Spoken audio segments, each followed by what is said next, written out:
Les autorités chinoises ont rendu public le document central numéro 1 pour 2025. Ce document fixe les principales orientations à prendre pour renforcer la revitalisation rurale dans le pays. Il est un indicateur des priorités politiques sur lesquelles l'accent devra être mis au cours de l'année et pour l'avenir. C'est une feuille de route qui invite à accorder une importance au secteur agricole et à mettre en valeur le potentiel de développement des zones rurales en Chine.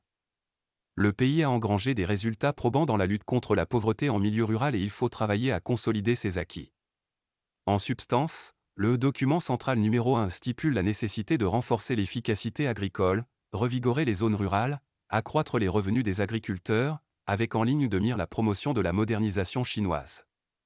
Dans cette perspective, l'innovation et la technologie seront mises à contribution pour booster les secteurs d'activité dans les zones rurales en Chine.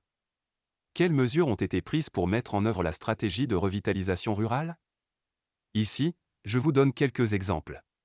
À travers les initiatives de la revitalisation rurale, il s'agira de révéler le potentiel des comtés et des villages chinois en fonction des spécificités qu'ils présentent chacun. Le comté de Jinping, dans la province du Guizhou, est un cas d'école avec l'élevage écologique des oies et la confection des équipements de badminton. Grâce à une meilleure organisation de ces deux activités, les habitants de cette localité ont considérablement augmenté leurs revenus et amélioré leurs conditions de vie. Chaque année, ce sont des centaines de personnes qui sortent de la pauvreté grâce à l'élevage des oies et à la fabrication des balles de badminton. 16 000 éleveurs d'oies gagnent bien leur vie grâce à leur activité. Chaque jour, à Jinping, ce sont également 100 000 balles de badminton qui sont expédiées vers toutes les régions de Chine et d'autres pays. Jinping présente désormais un visage prospère qui rime avec bien-être des populations. Ce sont autant de succès en milieu rural que le document central numéro 1 exhorte à consolider davantage.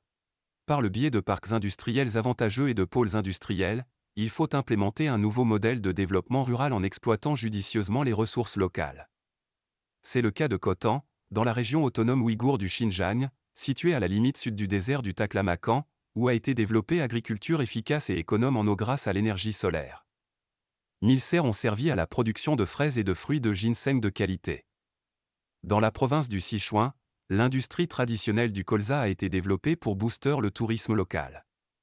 De nos jours, les fondues chinoises et les fleurs de colza attirent de nombreux touristes dans cette province.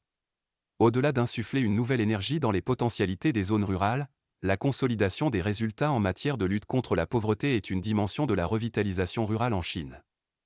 Dans la province du Yunnan, une approche, qui intègre à la fois l'assistance en la matière et la dynamique de développement endogène, permet de renforcer les acquis des populations sorties de la pauvreté.